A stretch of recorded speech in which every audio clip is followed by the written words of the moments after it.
sadly, I think this is just the tip of a very large iceberg.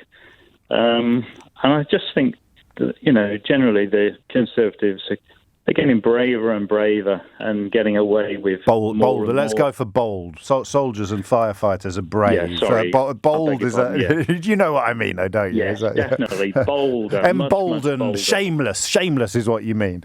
Yes, exactly. Yeah. You've hit the nail on the head. Yeah. Got there in the end. And the fact is, there's nobody to hold them to account.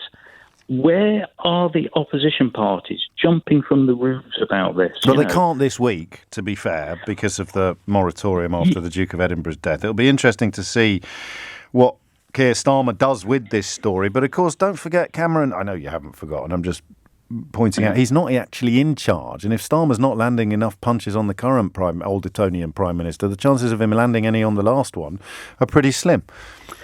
Yeah, sadly. And, I think people are getting apathetic and, these people in these positions of power, they continue to feather their own beds and. I know exactly, and it took you saying it for the penny to drop in my mind while you were speaking. I know exactly why I'm so worried about this story, so perturbed by it. I think this is... It could be a step, and I think this tallies with what you've just said.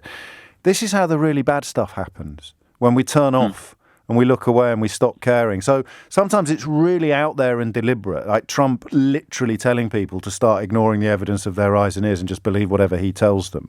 But sometimes it's more incremental than that, more insidious, less blatant. And this is just... So now you have someone who's been made a peer by an Old Etonian who's been made a peer by another Old Etonian, telling you not to worry about the third Old Etonian who's perceived as doing something dodgy, but actually it's perfectly fine. And the only people who have a problem with it are the people who've got a problem with inherited wealth.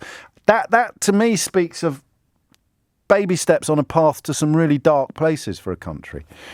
Definitely. And this government had the cheek to send inspectors up to Liverpool Council.